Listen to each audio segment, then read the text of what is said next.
Fougères,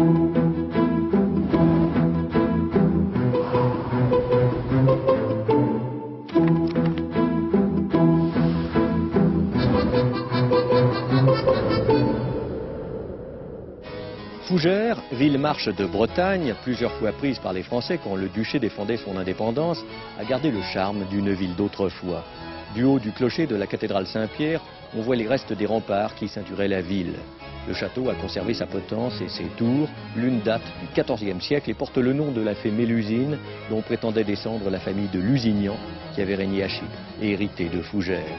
Sur l'une des places de la ville s'élève l'hôtel de la Bellinais, où est né Armand Cuffin de Larourie le 13 avril 1750.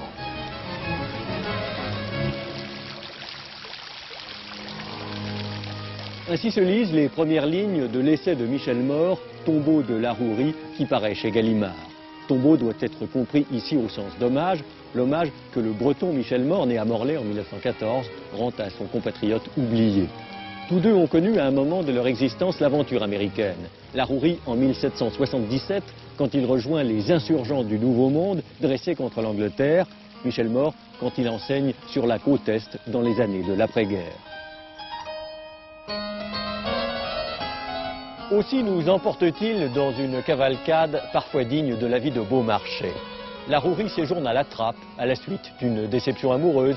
Il se bat en duel et doit s'exiler à Genève. En Amérique, il commande sous les ordres de Washington un corps franc d'infanterie légère composé d'Allemands et participe au fameux siège de Yorktown. Revenu dans sa Bretagne natale, il s'oppose à la constitution civile du clergé et meurt en 1794. Un véritable roman de cap et d'épée.